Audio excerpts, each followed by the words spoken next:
Hi everyone, and thank you for joining us for the live Q&A session about moving to the Netherlands. My name is Daniela.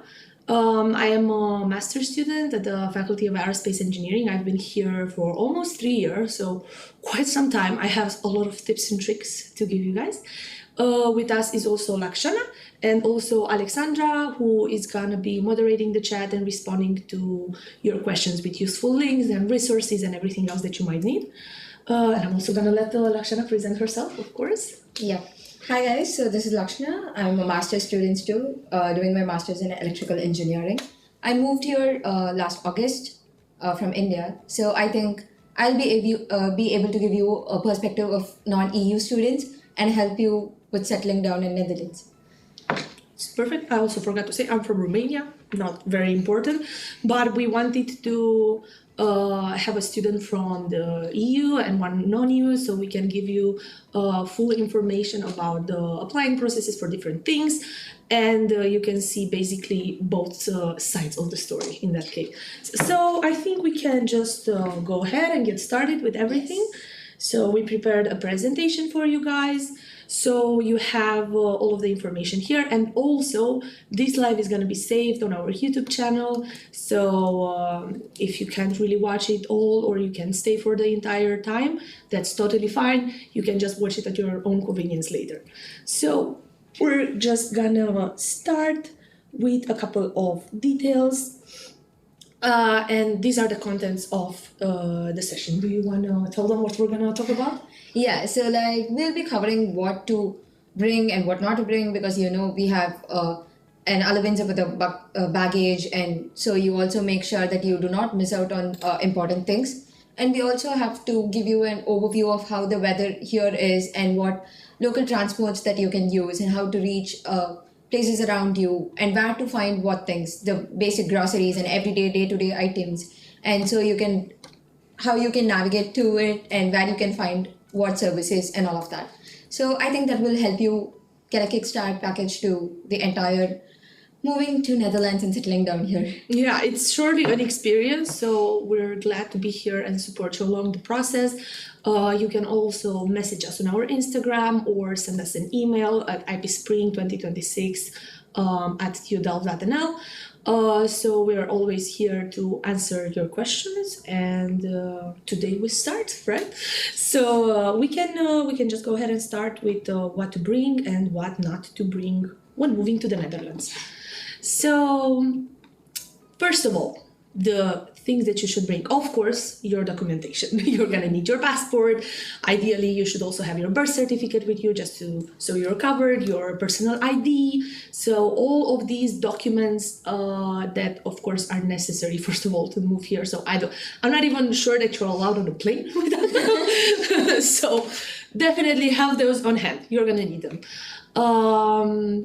What do you think about housing related Yeah, stuff? so if you've already found in housing through either DO or other housing platforms, it is important that you carry your housing contract with you and also have enough medications from your own prescribed practitioner and all of that, because you might not find the medicines that you are used to here. So it is better to have got enough of them stored and backed up, and also get pretty good clothes for the winter. Yes. And rains. Definitely. Yes. Those are important because it's gonna rain almost the entire year. So be prepared for that. You gotta be prepared, but make sure you don't necessarily carry a lot of bulky rain gear, because after all, we're living in the Netherlands, and the best raincoats that I've ever got were from here, right? So yes, action. I swear. Yeah, they just work, Also, with the prescription, make sure that you get a big enough supply for yourself to last you the entire time you're here, since almost everyone is an exchange student for the IP Spring. That's going to be about 6, 7, 8 months, something like that. So before coming, make sure you arrange that with your doctor. Now let's move on to what you should not bring. So first of all, of course, you shouldn't really bring a bike. because this is the country of cycling after all, right? So there isn't necessarily any, like it might end up being more expensive to actually transport your bike from your home country to here than just buying a cheap bike from here, from the period of time that you need. So there are also services where you can rent the bike for a month, 2 months, 3 months, whatever months, that are quite cheap as well. You can also rent bikes from a lot of train stations because it's directly related to the train company and us. So lots of options for bikes. Do not worry about it. You will find some here. Yeah. And other things that you should not carry is mostly like, it's not like a shouldn't, but you do not carry much cash because like it's digital here everywhere. And I think you will be able to manage it with your mobile phone and just an app, and it should be fine. And do not carry like any bulky utensils with you. They are not advisable. There's no need. You can find everything here, like just at your doorstep almost, or like in a very close neighborhood. So I don't think you have to pack much.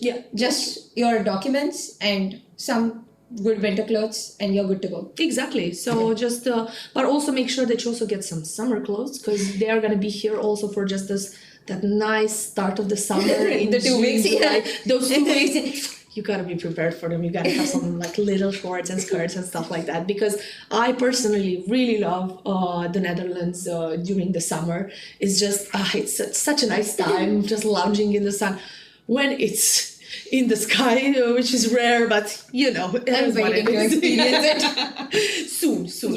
We just gotta pass through this winter, and it's gonna be just fine. All right, I think we can move on to weather and travel and discuss a little bit about it.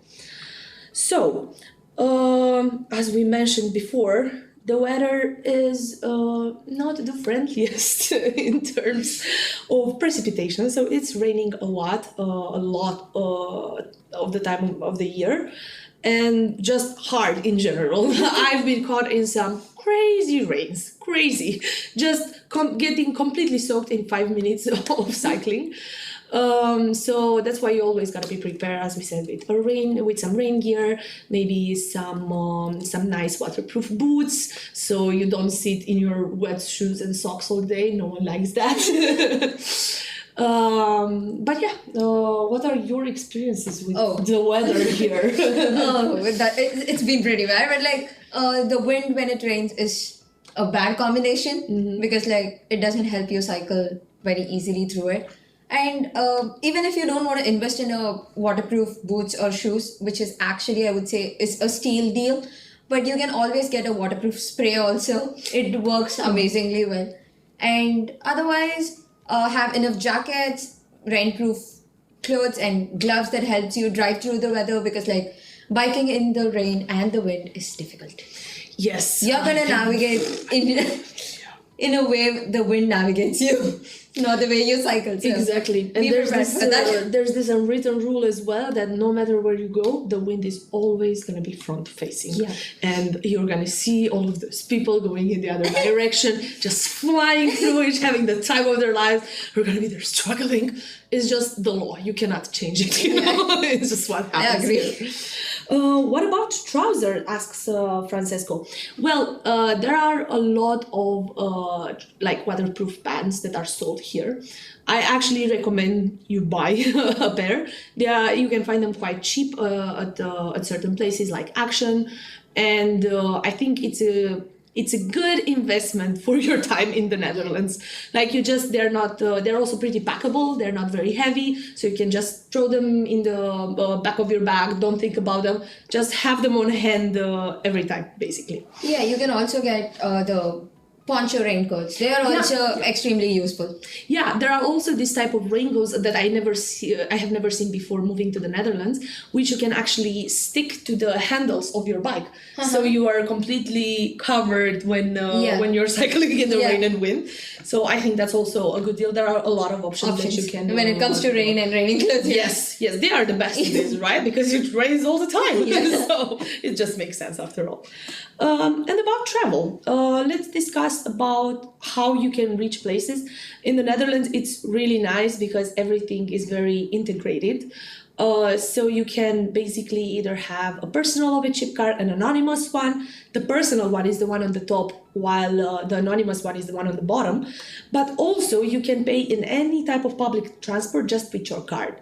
It has to be a SIPA card though, so some certain cards are not going to work. For example, American Express, if I'm not mistaken. There are also a couple of European banks. So it's good to have multiple cards just so you are prepared. But once you reach the Netherlands, you should definitely just get an OV chip card from NS. You can also get some nice deals for example, like if you travel a lot during peak hours, you can get one of those subscriptions and then get 40%, 60% off, things like that during those specific hours. So that is how the systems work mostly. And yeah, basically this card you can go buy a bike, you can rent a bike from NS, you can go by train, you can go by tram, you can go by bus. So every type of transport works with this kind of card, which is very great and accessible in my opinion. How did you actually, when I first moved here, for me it was quite complicated, because I didn't really realize, like I wasn't very aware of these cards. Yeah. And I couldn't pay the first time I actually went into the bus. The person there was sweet enough to pay for me, so I was very lucky. But make sure you're prepared with cards and an OV chip card as soon as you get here. So like I did not have an OV chip card in the starting as well. I don't have one either now, but I have my European bank account card, which helps me right now. But initially it was taking some time for me to figure out as well. But like if you had told me before coming here that I had to walk around and bike so much, I wouldn't have, really signed up for it. But after coming here, it is not that much of a task. It is actually, I enjoy biking. And I think a lot of places you can reach on walks and on bikes. It's really good to bike here. If you just get a bike, you're good to go. And there is a lot of connectivity with the tram and trains, as she already mentioned. And yeah, you can get an OV chip card, which gives you an off on everything. But like you can still pay with your Revolut app account, or just a European card. I think actually with Revolut there might be a little thing. I think they might be discontinuing it because of some things happening with the single-use cards that were not really used in the right way. But a European debit card just will a always European work, debit card should always work. So either way, people are quite friendly here. Like if you ask for help, they're going to guide you to the right way. Also, I'm not sure exactly right now how much the OV chip card anonymous costs. When I bought it, it was around €8 just for the plastic piece of card. So of course you're gonna have to chip out some money for subscription. that. But it's part of the deal after all. So biking is king after all. That's gonna be your go-to. Yes. But also Netherlands is a really nice country in general to visit, and I assume most of you are gonna want to see a lot of cities and places and stuff like that. So for that, you're probably gonna need the NS card. You can't escape it, unfortunately. So all right. I think this is it for the weather and travel. I see that we don't really have any questions. Please feel free to ask us any questions in the chat. We're gonna respond and get through them as we go. But it doesn't have to necessarily be on topic. Just let us know, and we're gonna try our best to inform you. So we can move on to the more practical side of where to find things, how to find things, what are those things that you actually need. This is going to be a treasure, people. Yes. So this slide is quite full. But as you can see, we are actually covering a part of the screen. So I'm going to start by talking about the SIM cards and what kind of phone cards you can get, just so we can get it out of the way. So because you are mostly exchange students, I don't think it's really necessary, personally, this is just a personal opinion, to get a Dutch phone number. But if you would like to get one, There are a lot of providers like Lebara, T-Mobile, Odido, KPN that offer various prices and various packages for students or non-students. You have a lot of options. You might need a phone number, a Dutch phone number for specific services such as deliveries or your bank account if you want to get a Dutch bank account. So there are a couple of things that you might need it for. I see also that we have a questions. What about student travel product for EU students? Would you recommend getting it for the weekdays or weekends?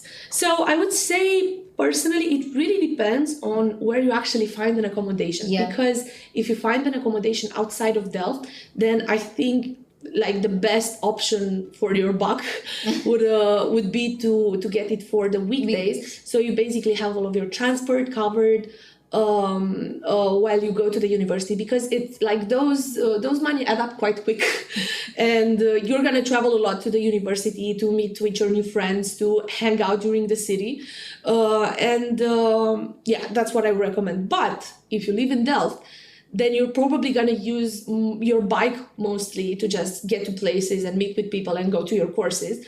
So in that case, I would say you should go for the weekend subscription. So you can actually like go longer distances that cost more money, and you can have those covered. So it really depends on your specific situation. Both of them work in different ways. Yeah. So And I hope that adding on answered. to that, Yeah. adding on to that, you don't have to necessarily get a weekend subscription if you're an EU student or whatever, because like if you're not going to travel within Delft, if you're staying in Delft, because like you can always book a group ticket. Yeah, that's going to give you a lot of offer on the pricing also as well. You can almost get like 50% discount on every single ticket within the group ticket. So it's going to like cost you lesser per person. So that is also another option that you can look into. Yeah. Like it depends on where you find an accommodation and how often you travel and where you come from and all of that. Yeah, I think he was referring to the student travel product, because I think, not entirely sure, this has to be checked. My colleague in the chat will confirm if that's the case. But I think EU students can access the student travel product, which makes it that you get a free subscription. So they will probably just use that instead of the group discount since they can. But the group discount works very well if you want to do group trips and if you want to travel around with multiple people. Make sure you look into that as well. All right, so since we got that covered, I think we can just take each item and talk about it in depth, so you all know exactly how to be prepared for moving here. So do you want to start with the registration, because it's different with EU and non-EU students, so you can tell us about your experience? Okay, so let me just cover for the non-EU students part of it. The very first thing and the very most important prominent step that you do first is register yourself with the municipality here. So that is the initial step that you do as soon as you reach Delft. And you get a BSN, which is going to be your almost like a citizen number for your entire stay here in Delft. So you need the BSN to get a bank account, a SIM, or any other things that you have to further move forward with. So it is very, very important that you get yourself registered at the municipality. That's the initial step. And following that, you will be able to open a bank account with the European banks like ABN AMRO, ING, or anything else that you have in your list. And yes, Revolut is the best go-to app, guys. Like it helps you pay like contactless and just with the tap and you're done with it. Yeah. But like we have to take into account that we are not going to use Revolut. Might probably not use Revolut anymore for the travel options. Yeah, just for the travel options. Otherwise it's a nice option. Otherwise for like anywhere you travel or like go out, hang out, or like any bills that you have to pay, Revolut is gonna be your go-to app. And then the residence permit for the non-EU students, it happens after your registration with the municipality gets done. And it is taken care, all the process is taken care by the university themselves. You just receive a mail when your resident permit is ready to collect, and you book an appointment slot on the particular day of your availability and accordingly go to your center and collect it. You will have options to choose from. You will be able to pick a date, your time slot, and all of it. And there might be some chances where your resident permit might be delayed because your biometrics are missing, but you don't have to worry. They will send you a follow-up mail to come and resubmit your biometrics. You can get that done and eventually get your resident permit in a week or so. So there is not going to be much of a hassle in that. It's going to be a very smooth process. And the next thing that is important is the registration with the GP. It is very, very important, guys, because if you want to get an appointment and go meet the GP, you need an registration with them prior so that you can make an appointment accordingly. And do you want to cover the other parts of it, Yeah, for sure. finding a bike and I will also talk a little bit about how the process differs for EU students. Yeah. But before getting to that, I see that someone asked us the following question. Could you please give an overview of what happened on which day of the IP? Unfortunately, all the Duval houses start on the 6th. Do you know if it's possible to get the keys 2 days earlier? So from my understanding, that is not possible. At least for now, we're trying to also look into it and make it in such a way that it's easier for you guys, but we don't really have a specific answer yet. So we will give an overview, a clearer, bigger overview of everything that's going to happen during the IP on our next live that's going to happen in January, mostly because we are still working on making the schedule and finishing up all of the events and everything for you guys. So it's just going to take a little while since we are going to have the right and good information for you. So we don't want to give you any false things by mistake. So make sure that you also come back on that live. What we recommend in the meantime, since we don't really have an answer regarding the Duval houses or the actual schedule of the event, is to really book a hotel for during those days. We feel like it's really important to be a part of the IP because it's your introduction to everything about the campus, about Delft, about the Netherlands in general. It's your head start. So even though it's a little bit not uncomfortable necessarily, but it's a little bit not easy, we still really recommend getting a hotel room in the meantime, just to be sure that you have that space for yourself. So I hope that answered your question. If not, please keep asking things in the chat and we'll respond to them. All right, so for Europeans, the process is basically the same as for non-EU. The difference is mainly in the fact that we don't need a residence permit. So the only thing that you have to do is to register at the municipality. My colleague is going to send a couple of links for the municipality of Delft regarding that. Oh, I'm so sorry. You just go there, you give them your information after you did your reservation and booking, because you have to book a time slot. So make sure that you do that. And then you're going to get your BSN. So that's kind of it. The process afterwards is the same. Is there going to be a WhatsApp group for participants? We could book same rooms in hostel, which would be fun. There will be eventually. Yeah, but you have the app that we will introduce you to in a minute or so. Yeah. There's this app called Goen, for which the link is provided in the invite of your IP. Yes. I think you can connect to people on that as well. You can form groups in the app. The app helps you, connect and network with people of same interest and all of that. You can look into Goen and connect with people, but eventually, we will try to get you.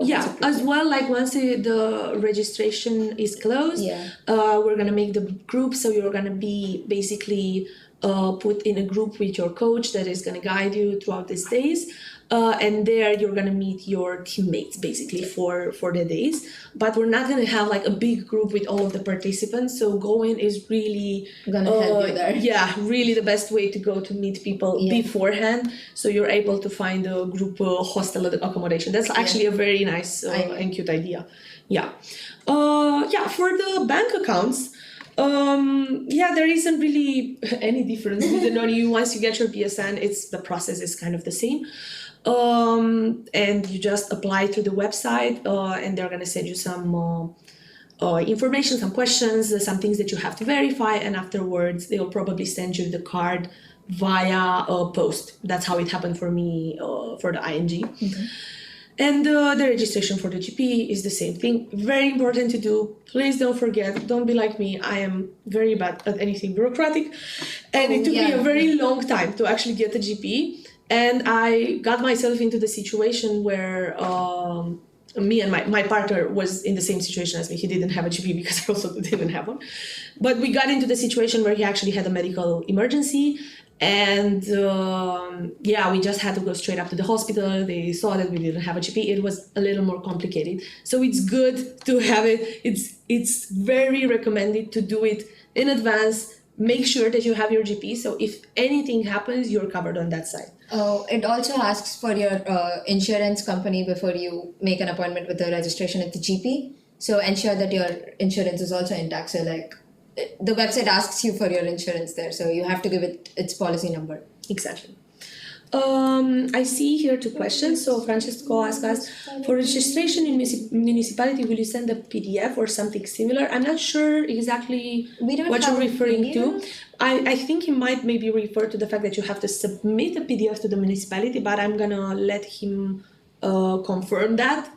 Could you clarify your questions a little bit, Francesco? Oh, like a guide. My colleague is sending a couple of links. Yeah. And so there the very process straightforward. the process is quite straightforward. You just go there, and it's gonna guide you throughout the whole process. So you can register for your and travel to Delft from abroad. That should be your option there, and it will ask you if you have a BSN or not, and you can go to the option with the register without the BSN, and it is very straightforward. You're again allowed to choose your date, your appointment slot, depending on when you reach Delft and all of that. You're free to do that. You're free to cancel and reschedule your appointments. Maybe they do not open enough slots initially, but closer to the dates, more slots will be open. And ensure that you get an appointment as soon as you can. And also, it's important to note here that you can only get registered once you have an address. So you gotta have the rental agreement and everything. Yeah. So once you've got that set up and you have that piece of paper with you, you might already have done that if you are choosing to stay in a private rental. Mm-hmm. Once you have that, you can already do your reservation, your appointment. Yeah. I think the website says you have to get registered with 15 days of arrival or something. Yeah, something like that. So make sure that you get a slot as soon as you can. But if you don't find a slot, it's not a issue here as such, because they eventually open more slots closer as you get closer to the dates, but you'll find a slot. Yeah, and also because everyone is coming here, it probably might take a while longer than you expect. You might find a booking in 3 weeks from now, which is not a problem. It is what happens since there is a big influx of students just coming all at the same time. It's expectable. So do not worry about it. As soon as you get your rental contract, just go and do the appointment. And you will need your contract for the appointment as well. Yeah. Make sure you take that with you. All right. I think we're done with this more bureaucratic side. So we can move on to more... I also hope this answered your questions in the chat. We can move to some more practical informations, like, for example, where to get a bike, which is, again, very important once you move here. So if you want to buy a new bike, which I don't necessarily recommend because you are exchange students after all, and you're going to probably want to sell it afterwards. If you're a big cyclist and you really like doing that, of course, go right ahead, and then maybe you can take it with you. Not necessarily recommended because, again, it's quite expensive. But if you're really into that, just go ahead. It's afterward the country of cycling, so you should profit of that. You should benefit from it. There are also other options like Marktplaats or Facebook, where you can buy a second-hand bike, which is recommended. I would say it's you especially can find the bike for easily. exchange students. It is most recommended because you're not going to stay that long here. Yeah, and you can easily find bikes under 50 euros, under 100 euros, depending on your budget. There are a lot of options around. Do not even worry, everyone is selling a bike. So there is also the option of SwapFits, which is a nice option. I personally have a SwapFits, for example. It is a subscription for which you get this bike, and then you pay a certain amount of money depending on the kind of bike that you get. A normal bike is around 20 euros. An electric one starts from 50 or 60 euros, something like that.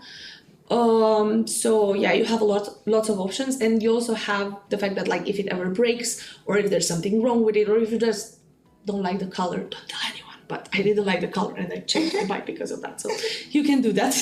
Nothing stops you. They are going to provide the assistance to repair your bike, change your bike. So you're never basically without the mode of transportation, which I think is quite nice and useful in a lot of cases. Oh, we also have a person who can repair your bikes on campus, so you're covered with that also. Even if you find second-hand bikes on Marktplatz or some and pretty old bike, you have assistance available, so you're good to go. Yeah, in my personal opinion, it's not like if you're not that I love cycling, I don't think you should invest a lot of money into this. True. So you can just buy a cheap bike and just get by. Everyone, I feel like everyone has not the best bike, like you're gonna hear weird sounds while cycling around because the parts are moving inside the bike. So yeah, someone is asking us if can we access this video later on again. Of course, it's gonna be on our YouTube, and also we're gonna post the link on our Instagram, so you have easily access to it and you can watch it whenever you want. Yes. All right. Do you want to talk a little bit about the groceries and the supermarkets that we have here? Huh? Okay. So starting from Lidl. Lidl is the go-to, guys. Like you find everything. Not sponsored. Yeah. I hope we get sponsored. I wish, but Lidl. But like Lidl is like the go-to. It's the treasure. Like you find everything for the cheapest rates in Lidl. It's gonna be Lidl. Jumbo then? No, I would say that also Aldi is a quite nice option. I feel like Lidl and Aldi are kind of on the same tier, more or less. Mm-hmm. They're quite cheap, both of them, and you find a lot of bonuses, a lot of discounts, and things that you can get for cheaper than in other places. Then I would say that it's I would argue that Dirk and Plus are also quite cheap compared to like the more mainstream options. Yeah. But you don't really find that many of them here. Yeah. I haven't spotted anything yet. Yeah, there are a couple around, but not as many, of course, as all of the other mentioned. Mm-hmm. The most mainstream ones are, after all, Albert Heijn and Jumbo. Yeah, and Jumbo is a little cheaper. Albert Heijn is the more expensive supermarket. Premium. Yes, but also it has like quite quality products. Yeah. So that's also quite nice. Very important distinction to do here. There are different types of Albert Heijn. So there is a normal Albert Heijn that you just go to its normal prices. It's a little more expensive than the others, but it's still fine. There's Albert Heijn to go, which is the Albert Heijn that you usually find in train stations, in very, very popular places. And that is the expensive Albert Heijn. It's so expensive, guys. Like, what you find in a normal Albert Heijn is like double the price in an Albert Heijn to go. So make sure that you keep your eyes open for the prices and everything, because they might surprise you, especially if you're just grabbing like a hamkas croissant from the station or just a little snack. It might be a little more expensive than you actually think. So these questions. Okay. Yeah, there are a couple of questions. So do you want to ask? So you can read the question first, for sure. Is there a realistic chance that we can move into Duo earlier because we have to pay a little more? Okay, so we cannot promise that you can move in earlier into Duo. So like the only answer that we currently have in our hand is that you find hotels to stay for the IP at least, or you can, as already discussed, like form groups with people who are having the same situation and together maybe rent a place for a day or two. But moving into Duo earlier is not the option that we look into right now. Like we do not have an answer to that. Like We cannot make that happen for you. I would say that you should also email the Duo housing. the Duo housing, yeah, and because discuss specifically with them, because we are not really The- we're not organizing this housing itself, so we might give you wrong information by mistake just because we're not involved in that process. So it's really important that you check with them specifically if you can do these things like pay more in order to get earlier and stuff like that. We are not entirely sure. We are communicating with them, but also we're not entirely sure that we can tell you that yes, you can absolutely do this. We are not the representative for that. So we do not have the authentic information on the dates. I see here also a question from Matil, who asked us maybe a little off topic, but when will the schedules of the different modules usually be released? With the information about the time of the weekly lectures and the exam dates. So I think already it should have been released. It really depends. I think by half of January it definitely should be there, because the Q2 is almost over, and then of course we move into Q3. They have to be prepared with that. But I think you should be able to see it in my timetable. That's tudelft.nl.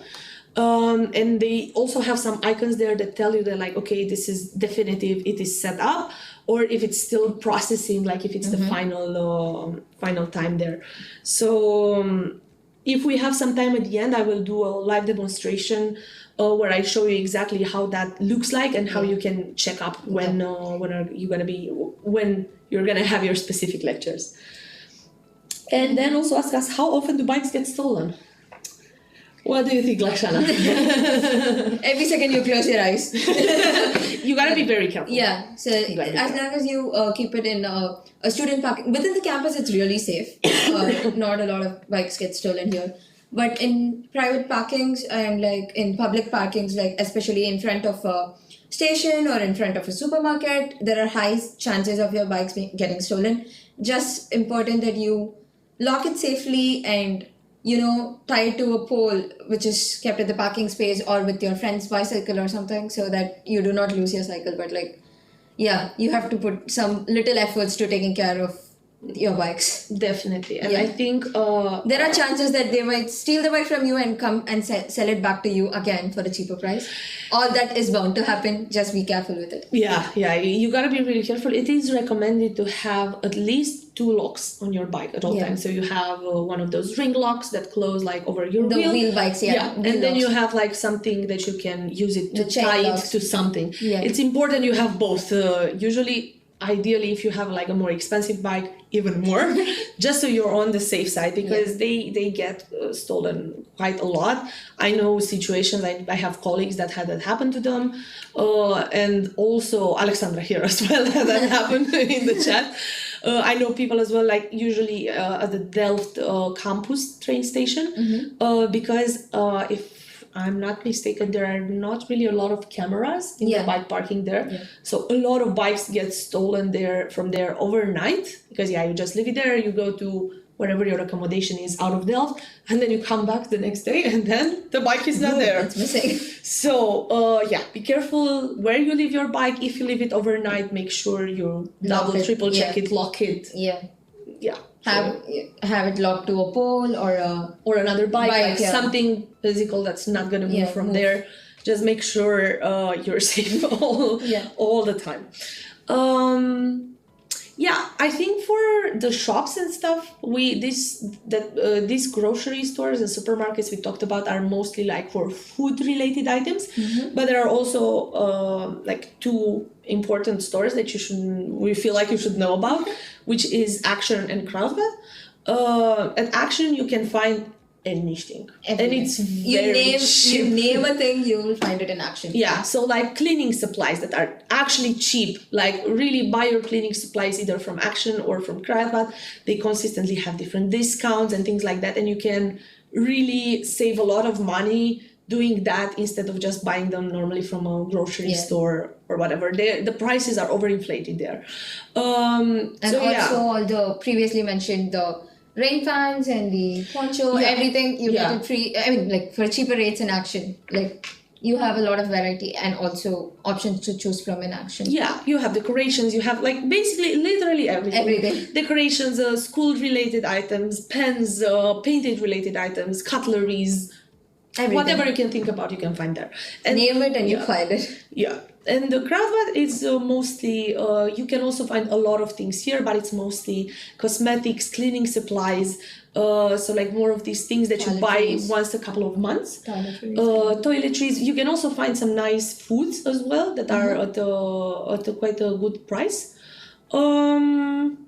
You also find vitamin supplies and all of that. Medications as well. Medications and pills, because here pharmacies are not like, I'm not sure exactly how it is in your specific countries. For me, because I'm from Romania, we have a lot of pharmacies everywhere. Everywhere, at every corner of the street there is a pharmacy. Here that's not really the case. Like actual pharmacies mostly usually just give prescription medication, and those are quite rare. They're like, for example, in Delft, I think there are like 3 or 4 or 5, something like that. In The Hague as well, there are like 10, 15, not more than that. So you really gotta be aware where to get like supplements and medication for your cold, like paracetamol or Nurofen or ibuprofen or stuff like that. You will also find it at Kruidvat. You can also find prescription glasses there and a couple of other things, which is more like Action style, like little clothes, some decorative items, but the bulk of those items you can find at Action. And we can also talk a little bit about the museum card. I actually have one. It's very useful, I think, if you are if you like going to museums. I really recommend you getting it, because it's gonna, like, the investment is gonna pay for itself in about, I would say, I don't know, 5 or 6 outings to the museum, because here there are a lot of museums. I think actually there's a stat like this, that at some point Netherlands was the country with the most museums out of EU, something like that. So you have for almost everything, but they are quite expensive if you just want to go. It's like around 15 to 20 euros per museum. And so the museum card really makes it easier and cheaper for you to experience all of these places without paying that much money. It's a 1-year long subscription, but I think you can also choose different plans according. Exactly. And the card, actually, I will show it to you since I have it here. The card is very cute. It looks like this. It's really adorable. It has a nice painting on the back as well. So if you're into visiting places, learning more about specific things like culture or art or photography or whatever you're into, really get this one. You're gonna get a good save on your pockets. All right, so we're finally done with this massive informational slide. So I think we can move on after I put my museum card away. All right, so yes, now the group chat is gonna be done. What to look out for? So the group chat is gonna happen at some point in end of January, like for the IP itself. Stay updated with news on dutchnews.nl. There are a lot of websites that you can use, and also going. I think is the central integral part of the slides that we want to focus on, because this is how you get into contact with a lot of other students on campus. Students that you maybe in other ways would have never met. So it's just a nice place. Do you have experiences with I don't really use it that much, honestly. So at the start of my IP or before I got introduced to my IP group as such, I was able to connect to people with going, especially people from my own department. So I could find people with like the same interests, the same subjects that they were going to take up in my course, and it was easy for me to find a study group there. So it is still helping me. So you'll find a lot of people in going with similar interests. You can also find people who have common interests with you, like on a sport or watching games, and like you can find a group of people you can hang out with or like plan these outings and all of that. So it is going to be really helpful. And as previously discussed, like as such, we do not have an official an entire huge WhatsApp group. So Goan is going to be the place for you to connect and interact with people outside your IP group and all of that. Like you will find a lot of new people that you might not have met on the campus otherwise. Yes, indeed. So make sure that you install it. You have the link in your registration Yeah, email yeah. And all of the information on how to access it there. And we can probably drop the link for Goan also on the chat. Yeah. All right. Now a little caution slide. So scammers are really active.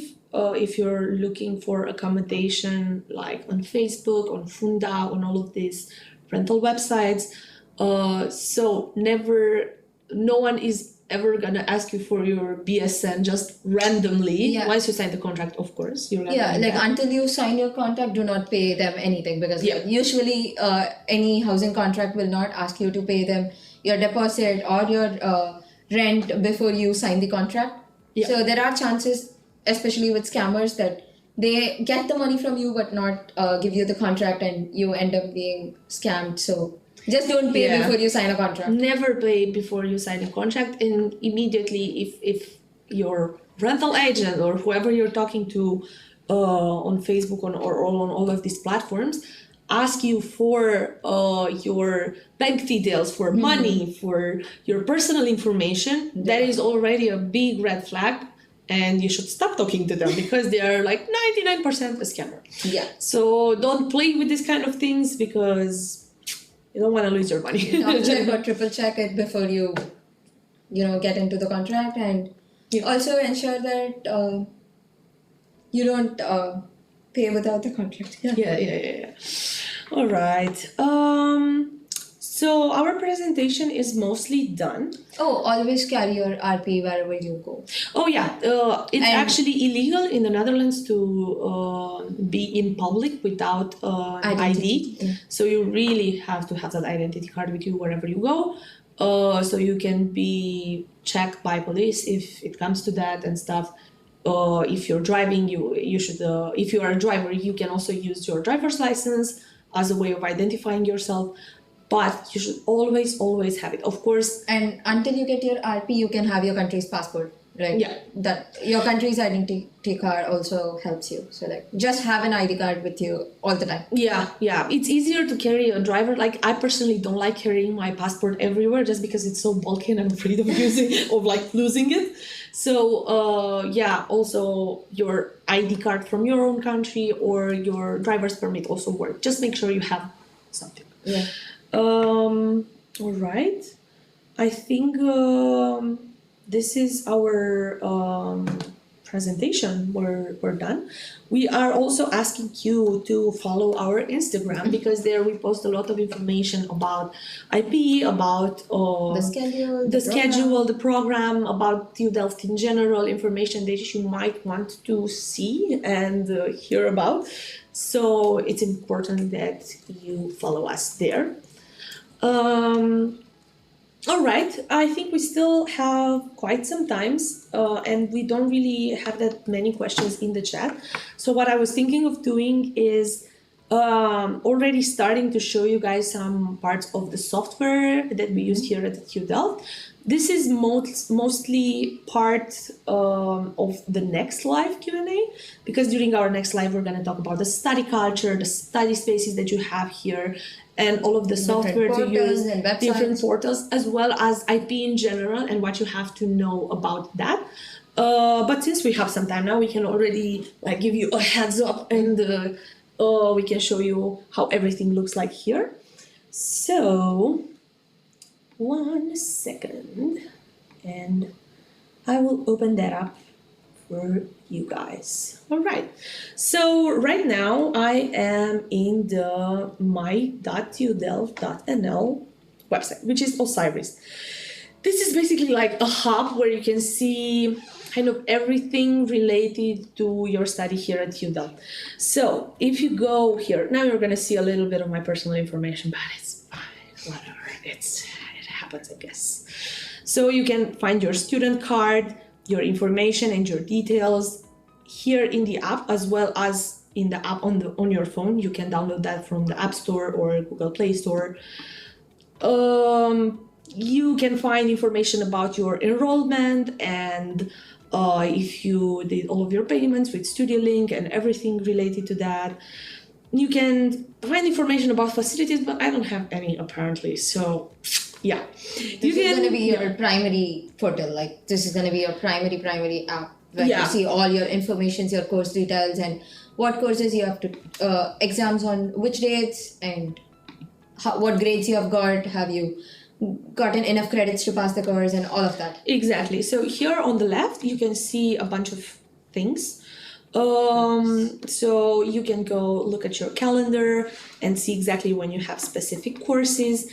Your exams are also going to be shown here. Wait. Yeah, you can see also when you have exams and other things. You can also see your grades. Now you're going to see, I'm going to expose myself with my horrible grades. Oh, guys, it's bad. Do not look at it. It's so bad. But yeah, you can see your entire progress here. How many ECTS courses you have left, what's your study progress, all of this information. If there are any cases that you have started in relation to other activities in the campus. There is also a news section which I really recommend checking out. You find a lot of important stuff there. For example, registering for your exams, which is very important because if you're not registered, then maybe you won't be able to participate there. Yeah. So you gotta be careful with that, and for sure. You have to be fast enough to register because like they have limited spots for courses, and if you're late, you might not find a spot to give your exam. So yeah, you have to register at least 14 days prior to your exam. Yeah, before I think after that they close the registration anyway, so you're not even able to. So yeah, and be careful. And with the last few days, there are chances that you don't find a spot. So be as quick as possible to register yourself for the exams, and it is important that you register yourself to give an exam. Yeah, and also the enrollment is done also through here. Yeah, the same You app. can enroll yourself to a course or to a test. Some faculties here prefer doing their enrollments for courses like via this app. Others don't really have that registration at all. Others prefer to do it via Brightspace. So it really depends specifically, but basically you just, let's see if I have any, let's register myself for my exams, so you basically know how to do it. You just search for the course you want to take an exam for. Exactly, and then you register for it. So I will register for my re-entry exam right now. You just go there, click it, and then you confirm the enrollment, and that's all. It's done. There you are. That's it. You can see the location, the time slot of the exam, everything. Yeah. When you click on all of the information. Yeah, all the information right there. And you will also receive a confirmation email on your college email ID, and you will be able to have a track of it. Like, you just have to prepare yourself. Exactly. And also you're going to probably hear around from other people like, oh, did you register for an exam? And then you're going to remember and do it as well. Yeah. For here is also a page that says course catalog, but this page just sends you to the study guide, which is basically the main hub that shows you what courses there are, information about them, the ECTS, everything that you want to know about courses you can find on the study guide itself, which is studyguide.tudelft.nl. But going back to Osiris, so we finish it up. You also have things here about your stay abroad requests. For example, I went on a study tour at some point in my first year, and I had to declare some information, some emergency contact, stuff like that. So that is also done through here. In the notes, there's nothing. I don't think I ever used this part. So it's good to know that it exists. Let me check if we have any questions. We don't really have any questions, so we can just keep going for... maybe I'll just show Brightspace super quick, and then we're done. Just so you... Or actually, we're just going to answer these questions since we're here. But let me change our scene a little bit so you can see us nice and big on the screen.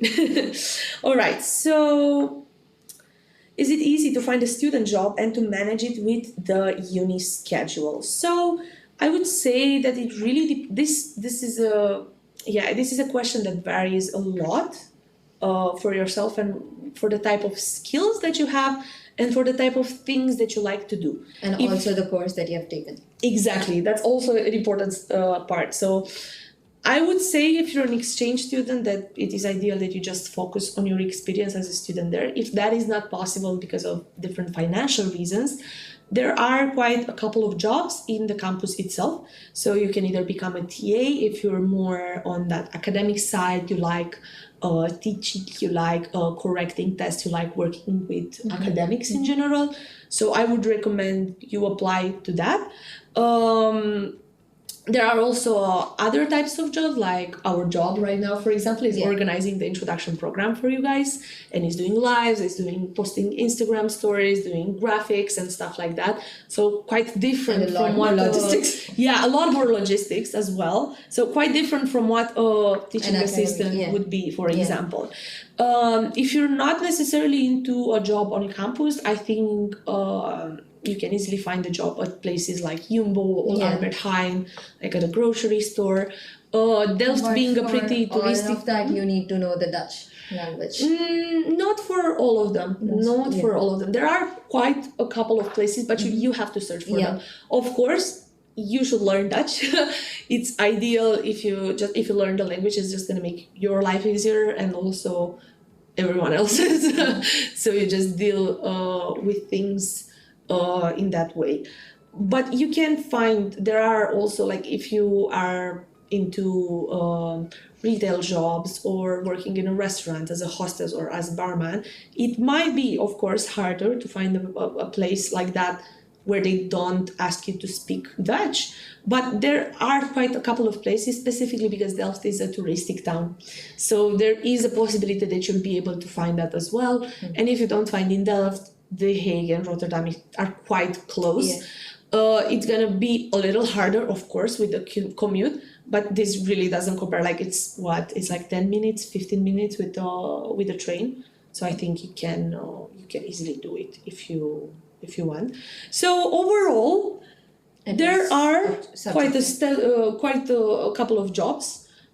But you gotta apply, you gotta be consistent and serious, and then you're gonna find one. Really depends on what you like to do as well. But yeah, that's kind of it, I think. Yeah. Yeah. And like, because you're an exchange student, it's better that you just stick on to your course and the workload, because like in 6 months of time, it's too much to... Yeah, I agree. And also like 6 months is just, it's not that long of a time, and you should you're going to see once you reach here that there are a lot of things to do. Like your studies are one thing, but there are a lot of cool opportunities around that you can be a part of, like different tours, different associations, different study associations, events of all of the sorts. There's always something happening on the campus. We also have X, which is our cultural sports art center, where you can basically take a course in anything. You can learn how to paint, you can learn how to play badminton or an instrument, or the possibilities are really endless, I'm telling you guys. Yeah. So I would say that if you're able to, you should fully enjoy this period and just have fun with it, enjoy it, do not worry about a job. If you really need to find a job, don't worry, there are going to be places that are going to accept you, and they are constantly looking for people. So no worries about that. Yeah. And I think with this, we are ending our live. Yeah. Thank you so much, guys, for joining us. I hope you found your answer for specific questions you might have had. And we hope this was informative for you. And see you in January for our next live. Follow our Instagram as well to stay connected.